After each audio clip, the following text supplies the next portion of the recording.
They said the first ringing came just past midnight on July 3rd, 1877. The kind of night where the trees don't move, the dogs don't bark, and the stars seem a little too still. The grave diggers had just finished their final shift. 3 new burials in the earth that day, 2 from the Yellow Cough, 1 from a railway accident. The bell tower at the far end of Cold Spring Cemetery creaked with age, but no one had heard it sound in years. Not like this. Not like a child tugging frantically on the rope. No one was buried alive anymore. Not since they'd started tying strings to the dead's fingers. The safety coffin method, they called it, with a bell perched above, linked by wire and trembling hope. It was meant to comfort the living, not the dead. But on that night, the bell didn't sound like hope. It sounded like something calling out from underneath the dirt, something frantic, something wrong. Wesley Cutter, the night shift gravedigger, had paused with his pipe halfway to his lips when he heard it. A soft jingle at first, then a longer clang, then the unmistakable rhythm of panic, like someone was pulling it, not twitching in death throes but yanking for dear life. He stood from the stone stoop outside the groundskeeper's cottage, stepping into the moonlight with his lantern. The bell was tied to grave 43C, the most recent burial. The man buried there was Silas Garner, age 42, a track layer who'd been crushed beneath a runaway cart 2 days prior. His chest had caved in. His face had been open and blue when they'd lowered him into the ground. Wesley had nailed the coffin shut himself. He remembered the sound, soft, splintering wood. A final sound. But now that bell rang, and rang, and rang. Wesley yelled for Thomas, the other night man, who came stumbling out of the tool shed still tying up his boots. Together, they approached the grave. The lantern light flickered wildly in the summer air. The bell jangled high on its rusted iron post, the string taut and dancing as though it were being pulled from 6 feet beneath. Wesley hesitated. Could be someone playing us, he muttered. Kids. Damn kids. But even he didn't believe it. Thomas pulled a spade from his shoulder and started to dig. Wesley followed suit, the two of them working in silence, save for the rhythmic pulse of the bell. It didn't stop. Not once. Not until they reached the lid. And then, silence. The bell stopped. Wesley leaned down. His hands trembled as he wedged the crowbar into the side of the coffin lid, pried, and let out a long exhale as the top cracked open. But inside there was no Silas Garner. No corpse. No broken chest. No dead eyes. Just dirt. Damp, fresh dirt pressed in from the sides, as though something had burrowed into the coffin from outside, or clawed its way out from within. Wesley stared. Thomas began to shake. It's empty, he whispered. It's empty, Wes. The rope that had been tied to Silas's finger lay in the corner of the coffin, severed cleanly, as if cut. They didn't speak again that night. They refilled the grave and agreed to say nothing. Who would believe them anyway? The man had been dead. They had seen him. And yet now he was gone. By morning, neither could meet the other's eye. And when they passed the cemetery bell post again at dawn, it was silent. Still, a mocking kind of stillness. The next night, the bell rang again. This time, from grave 37A, an old burial. Margaret Watts, 79 years old, interred nearly a year before from pneumonia. No recent work had been done to her site, but the bell had come alive just as the moon rose, twitching at first, then writhing, then pulling so hard the iron post began to bend forward. This time, it was Thomas who refused to dig. No, no, no, he muttered, backing away. Ain't right. It ain't natural. Wesley, pale and trembling, dug alone. The bell did not stop as he worked. Even when he cried, even when he shouted Margaret's name into the empty night, it kept ringing. Ringing and ringing and ringing. He reached the coffin lid by 1:12 a.m. The rope was again severed. The coffin was again empty. But this time, there were deep scratches along the inside of the wood. Not frantic ones, deliberate, curled patterns, as though someone had drawn spirals in the pine walls with their fingernails. He closed the lid and climbed out without saying a word. When the undertaker came at dawn, Wesley handed in his resignation. He packed his tools and left Cold Spring Hollow for good, returning to his brother's farm in Calhoun County, where he never set foot in a graveyard again. Thomas stayed, but not for long, because a week later, the bell rang a third time. This time, it was louder, more forceful. It didn't sound like a dead man's twitch. It sounded like something was climbing, not from the coffin, but from deeper, from beneath the coffin itself. Thomas, sleep-deprived and terrified, refused to dig. The day shift diggers were called in the next morning. They laughed at him. Ghost stories for little girls, they said, until they dug and found another empty casket. The wood was wet. The nails on the far end had been pushed outward. Something had gone through the wood. They stopped laughing. The town priest, Father Kempley, was brought in to examine the graves. He said it was likely the work of grave robbers, though he couldn't explain how they'd entered and exited without disturbing the fresh soil above. The safety coffin rigging had no signs of being tampered with. The bell cords had been snapped from the inside, every time. And in one grave, beneath the discarded rope, the workers found an old woman's wedding ring laid perfectly upright in the dirt, as though it had been left behind intentionally. More strange details piled up. A little boy passing the cemetery swore he saw a figure crouching behind one of the iron posts near the bell system. A tall woman in black with no face, who whispered his name 3 times before vanishing into the brush. A farmhand claimed he heard someone singing beneath the earth, an old lullaby he remembered from childhood, in a language he didn't understand. When he tried to find the source, the sound stopped. Rumors began to spread. The townsfolk whispered about the ringing. Some refused to walk past the cemetery at night. Others said they'd begun to have dreams of narrow wooden boxes, of ropes pulling taut around their fingers, of a constant, gnawing scratching just beneath their ears. And still, the bells rang. Not every night, not even regularly, but enough. Enough to keep the grave diggers afraid. Enough to make the undertaker drink. Enough to bring Father Kempley to the bell tower himself, one stormy evening, to see with his own eyes what he could not yet admit with his faith. He was never seen again. His Bible was found 2 days later at the base of the bell post. Inside it was a single torn page, Psalm 88, highlighted with red pencil. A passage that read, "I am counted with them that go down into the pit. I am as a man that hath no strength." Written in a child's hand below the verse were 3 words. We are rising. The bells were never meant to terrify. In the years following the war, death had become an everyday occurrence in Georgia, not only from bullets and blood, but from slower, crueler things. Infection, swamp fever, childbed complications, gangrene from a rusted nail, coughing fits that never ended. People feared death, yes, but more than that, they feared being buried in its arms while still breathing. They called it burial alive. And for a generation that watched men convulse on blood-soaked cots and heard tales of loved ones sitting up in their caskets mid-funeral, it wasn't just folklore. It was a haunting possibility. Coffins weren't just resting places anymore. They were traps. In 1869, a Savannah inventor named Thaddeus Sim devised what he called the Guardian Bell System. It was simple. A length of wire, strong but fine, ran from the finger of the deceased up through a narrow pipe to a small, iron bell mounted on a post. If the buried individual moved, if they so much as twitched, the bell would jingle. Grave watchers could then act quickly, dig them up, and save their life. It was peace of mind, sold for $12 a plot. In Cold Spring Hollow, they took to the system with fervor. The cemetery bell posts lined the dead rows like sentinels, crooked arms of iron and rope, ready to defend against premature interment. Some locals even insisted the system be kept up for a full month after burial, just in case. A few went further, hiring young men to sit near the bells in shifts, ears open, eyes red from lack of sleep. But the strange part, the part few ever asked about, was how few bells had ever rung in those first years. From 1870 to 1876, the system had reported 0 false burials. Not one. Not a single finger twitch. The dead stayed dead.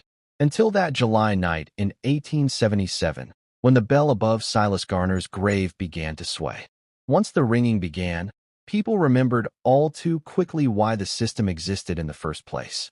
Stories from back east started to circulate again. Tales of scratch marks on the inside of coffin lids, of exhumed corpses found with bloodied fingernails, mouths open in a scream, linen shredded from frantic attempts to escape. One old woman, Mrs. Greeley, told the town council how her great-aunt had been buried during the summer of the cholera and was later found upright in her casket when the family crypt flooded, spine snapped, hands clawed toward the ceiling. The fear took root again.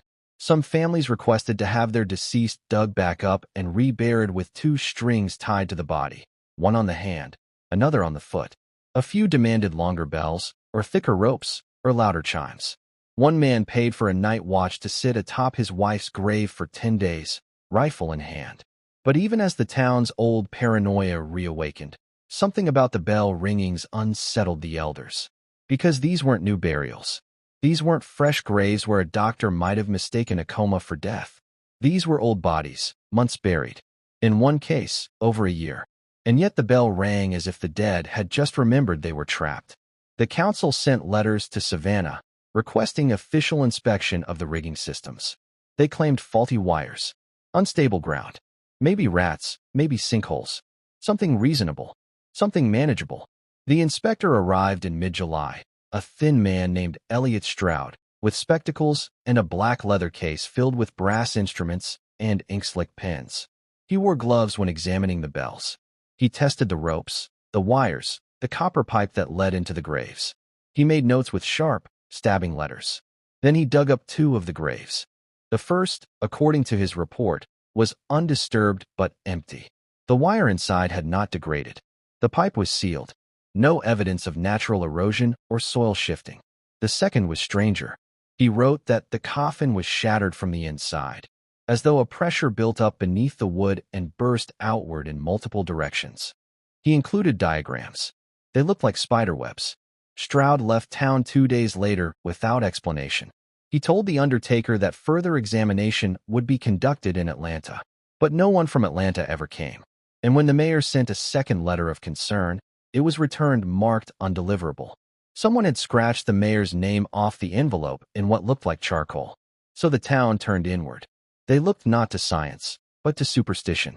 Reverend Murchison, who led the neighboring town of Welby Ridge's Baptist congregation, came to Cold Spring to pray over the graves. He brought with him a group of 5 young deacons and an old woman from Mississippi who claimed to be a spiritual medium.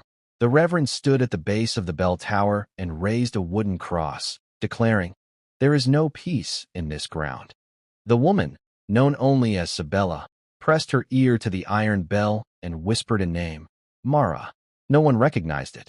She then insisted the graves should not be unburied. She said it was not the dead who were trying to escape. It was something else trying to be let out. When asked what that meant, she refused to speak further.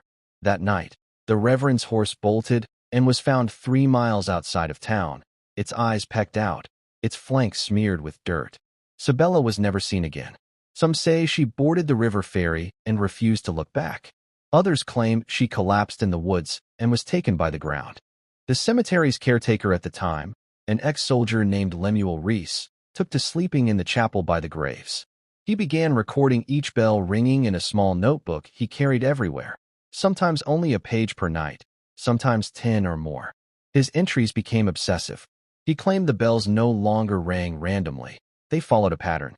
He described hearing low tones beneath the rings, a kind of droning resonance that matched the rhythm of his own heartbeat.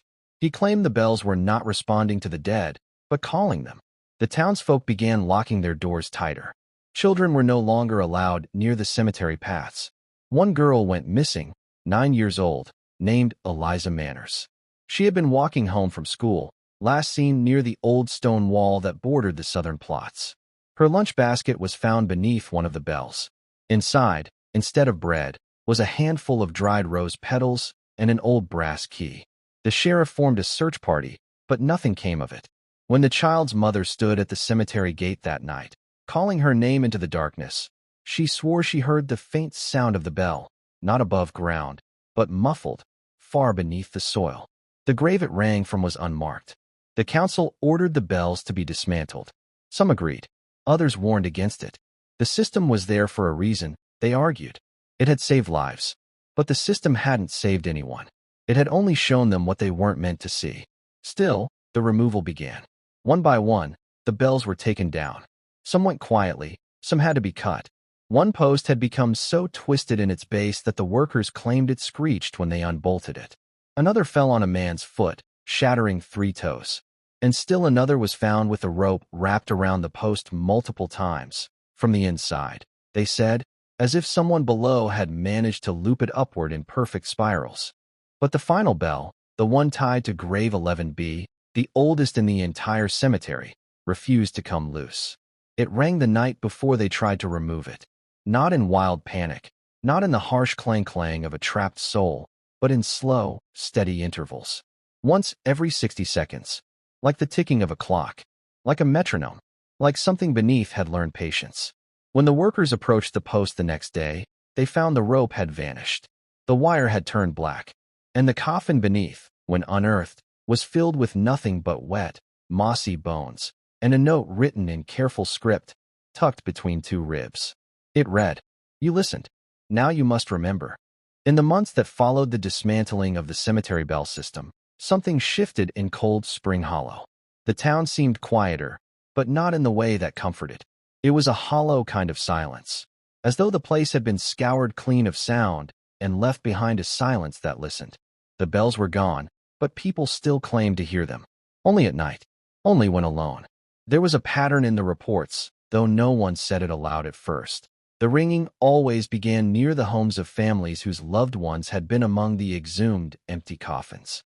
It was as if the absence of a body did not end at the cemetery, but extended outward, a void that followed the living home like a shadow. The mayor called for calm. The sheriff increased patrols. But the fear wasn't in the streets. It was inside. It lived in stairwells and pantries and bedrooms, in the space between sleep and waking. Children began to draw bells in the dust on the floorboards. Some swore they saw hands reaching from beneath their beds, fingers caked with dirt. One widow, Ada Mortimer, was found sitting bolt upright at her kitchen table at dawn, unmoving, her eyes wide and full of blood. She whispered only one thing to the doctor who examined her. They knocked on the floorboards from below.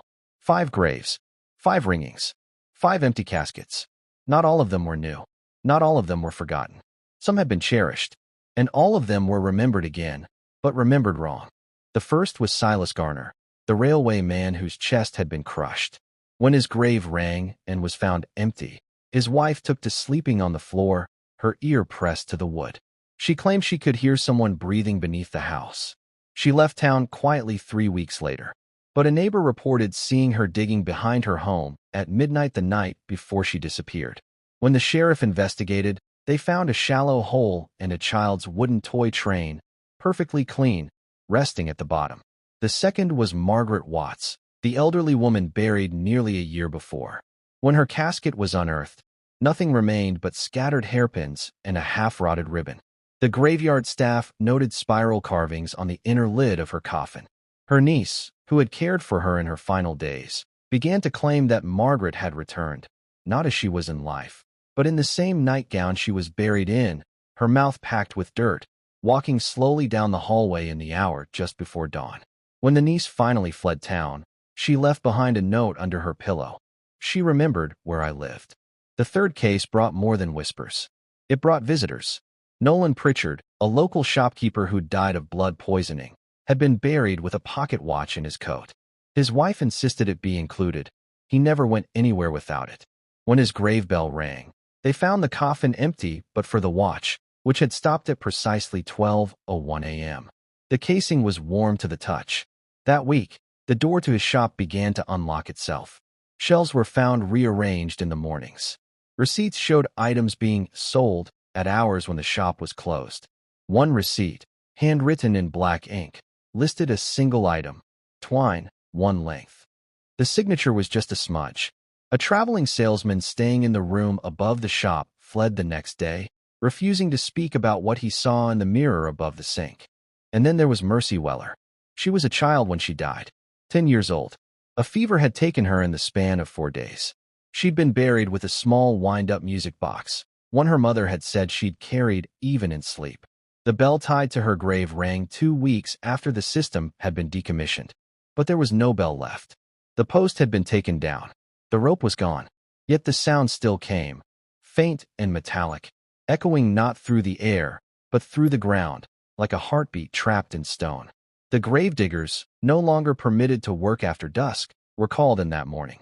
They were reluctant, but curiosity got the better of them. They dug. The coffin was cracked open when they reached it. The lid had been unsealed from within. There were no remains inside, no dress, no ribbon, no child's bones. But in the corner sat the music box, still ticking, When one of the men touched it, it began to play on its own. A slow, off-kilter lullaby. The notes bent upward like something rising from the dirt. The mother, who had remarried, collapsed upon hearing the news. She claimed to have heard the lullaby in her dreams 3 nights in a row. Only it hadn't come from the box in her daughter's grave. It had come from inside her pillow. No one spoke of the 5th grave at first. Not even the undertaker, who had buried the man himself. The death was not recorded in the church's ledgers. No mourners had attended. No one remembered a service. But the grave had a number, 17E, and it had a bell. And one night, in the first week of August, that bell rang until the post broke in half. The diggers refused to touch it. The sheriff himself came, along with the mayor and 2 lantern men. They uncovered the grave by hand. When they found the coffin, it was wrapped in thick, oiled cloth, not wood. There were no nails, no hinges, just a seam, tied shut with twine. When they sliced it open, a gust of warm, fetid air escaped. The lantern sputtered. Inside, there was no body. Only a dark cloak, folded once down the center, and beneath it, a set of rusted iron keys bound together with a braid of human hair. The sheriff demanded the contents be burned. But when they returned the next morning to retrieve them, the cloak was gone. Only the keys remained, and one of them was missing. That week, a man was seen walking down Cottonbriar Lane, barefoot, trailing dirt behind him. No one recognized him. His head was turned at a strange angle, and he carried a limp as though his bones no longer bent where they should. A constable attempted to stop him, but the man turned and opened his mouth, not to speak, but to ring. A sharp, bell-like chime that rang out with a clarity no human throat could ever replicate. The constable fled and later resigned from his post. He claimed that the man was not walking. He was being pulled, one step at a time, as though dragged by a rope buried beneath his feet. And then came the story of the woman by the fence. It began with a girl named Dora, age 14, who took the back path past the cemetery to fetch milk from the Jameson farm. The sun was still high when she passed the wrought iron fence. She paused only briefly, drawn by the sound of humming, a soft, low melody that seemed to wind through the grass like wind. There, behind the far fence, stood a woman, tall, in a black bonnet, with gloved hands and no visible face. Dora stood frozen. The woman raised a hand, and slowly, one finger at a time, curled it inward in a beckoning gesture. Dora ran. She dropped the milk jug. She never took that path again. But her story spread. Others began to see the woman, always near the fence, always just out of reach. Some described her as gliding instead of walking. Others claimed her arms were too long. A few whispered that she had no face at all, just a blank stretch of skin with small hollows where eyes should be. A month later, 2 brothers went missing. Their footprints were found in the dirt behind the cemetery, trailing toward the fence line, but only one set ever turned back. Whatever came out of those 5 graves had not been laid to rest. There were no more bells, no more warnings, but some swore they still heard the sound at night, not just in the wind, but beneath it. A note carried through the trees, through floorboards, through the bones of the house itself. And on certain nights, when the moon was new and the crickets refused to chirp, they said you could stand alone in cold Spring Hollow and hear it. The faint, deliberate sound of a rope pulling tight.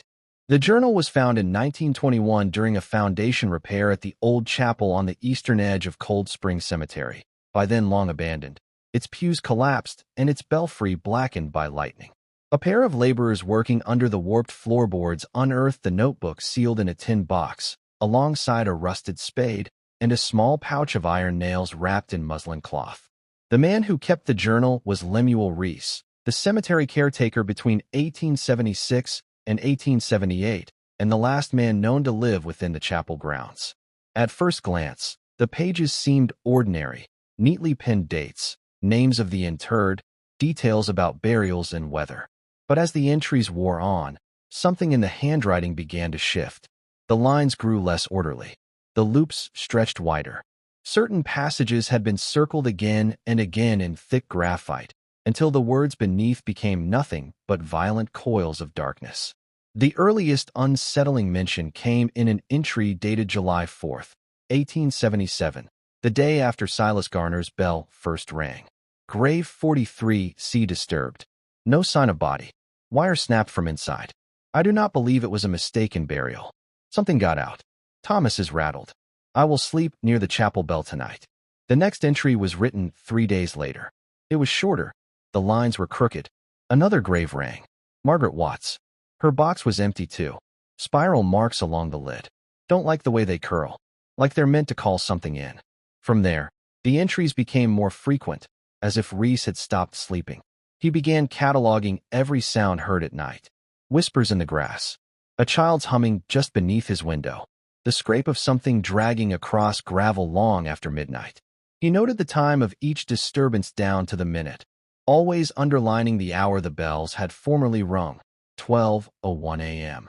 Soon, he stopped leaving the chapel altogether. He wrote about dreams. They started on the second week of August. Always the same, standing in the cemetery, except the graves were upside down and the sky was beneath his feet. Something watched from the treetops, faceless and tall, with long arms that swayed as though caught in water. The bells would ring above him, and then, worse, they would ring from inside his chest. Woke this morning with rope burns around 2 fingers, he wrote. Can't recall how I got them. Bells are gone, but the pulling remains. Another entry simply read, they are learning how to stay quiet. That's what terrifies me. By late August, Reese's writing had become a feverish scrawl. His records were no longer about graves, but movements. He charted where shadows fell across the chapel walls at specific times. He drew diagrams, wide, looping shapes with lines connecting the locations of the exhumed graves. Over time, these marks began to resemble a sigil, the same symbol repeated over and over, 5 lines radiating outward from a central point. In the margin beside one diagram, he wrote, each grave was a mouth. Now they've all spoken. The last full entry in the book came in September, the night after the cloak and the keys were found in grave 17E. The wind is wrong tonight. It's blowing from the ground. I followed the old stone path, the one with the lamb markers. Something is down there. Not bones, not coffins. A room, a chamber they've carved out with their hands. I saw the candlelight. It flickered upward. Then, beneath that, hastily scrawled, the bell is still underground. It never left. Only the post was taken. The ringing comes from beneath the chapel now. From beneath me. He drew a sketch. It was of the chapel floor, with an X marked just under the altar. A tiny arrow pointed down with the word door beside it. There was no final date. No signature. Just one more entry, messier than the rest. Barely legible. There's no digging anymore. They don't need to dig. I heard them open the box. I wasn't asleep. I was inside it. I saw the rope come down, not up. That was the last thing Lemuel Reese ever wrote. The journal ended. No death certificate was ever filed. The chapel was locked not long after, the congregation having moved on. A few boys from the town tried breaking in years later. They found it empty, save for a collapsed cot and claw marks on the inside of the door. But the strangest detail about the journal was not the writing, not the sketches, not the madness itself. It was the condition of the paper. Because even though the tin box had been buried beneath the floorboards for over 40 years, through floods, heat, rot, and storms, the journal was completely dry. But the final page, the one with the frantic handwriting, bore one unmistakable flaw. A deep, brown-red thumbprint, pressed into the corner, still damp. And when one of the laborers who found it brought it to the local historian for examination, he was asked, as part of routine documentation, to roll his own thumb in ink for comparison. It didn't match, nor did the historians, nor any of the other 3 men who had handled the journal. The thumb was narrow, elongated, and crooked, unnaturally so. The historian locked the journal in the town archive, but that night, the janitor claimed he heard something echoing from the box inside the cabinet. A faint clink, like a bell swaying in still air. He never returned for his shift again. The chapel still stands. The altar still rests atop warped floorboards. But if you visit alone, and you press your ear to the wood just beneath where Lemuel Reese once slept, some say you'll hear the same rhythm he did. Not footsteps, not breathing, but a steady tugging. 1, 2, 3, and then the unmistakable sound of a bell ringing, from inside the earth, where the post should have stood. They say the bell never rang again after 1877. Not publicly, not officially. The graveyard at Cold Spring Hollow was quietly shuttered the following spring. No funeral announcements. No posted notice. One morning, the black iron gates were simply chained shut, and by noon, the postman had rerouted his deliveries. No one fought it. No one asked. By then, the town had learned not to look too long at anything that whispered beneath the soil. The graves, over 100 of them, were left to the moss and the ivy. The chapel was sealed with mortar. The bell posts, once towering with their rusted arms stretched like shepherds, were hauled into the woods and buried deep. So said the men who were paid handsomely to forget where they left them. And the names, those who'd been buried and those who had vanished, were allowed to fade. The town agreed, without ever needing to speak it aloud. This story did not want to be remembered, but memory has a way of curling back up from the dark, of tugging at the edge of dreams. It was early April, 1994, when someone first brought it up again. A researcher named Julian Reed, graduate student from Emory, working on a thesis about postbellum burial practices in the southern counties.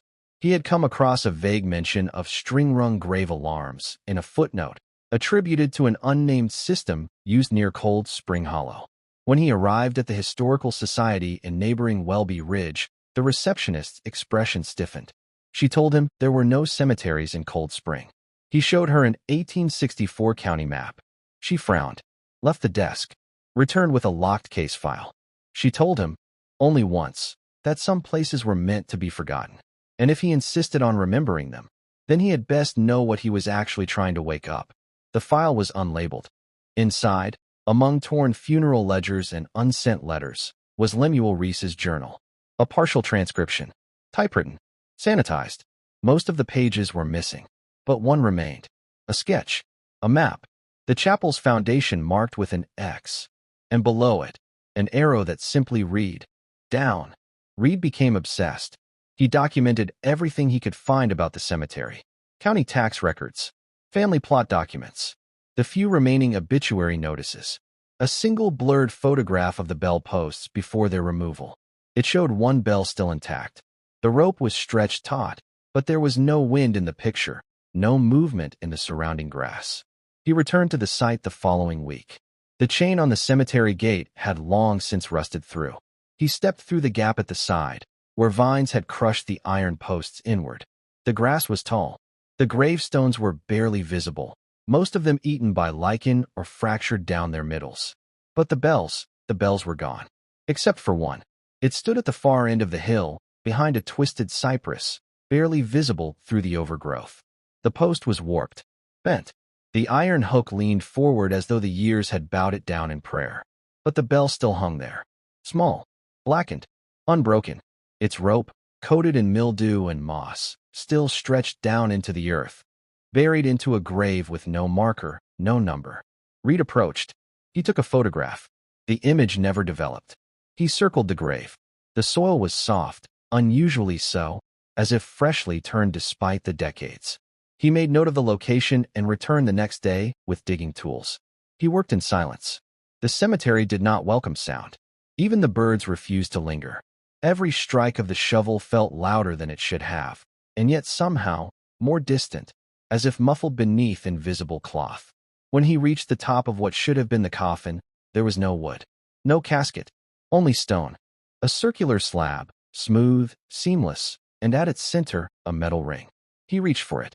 He would later write, in his private notes, never published, found only in a sealed folder in the Emory archive, that the moment his fingers touched the ring, he felt pressure in the back of his throat, like something was trying to crawl up from beneath his tongue. He did not open the hatch. Instead, he backed away, returned to the chapel.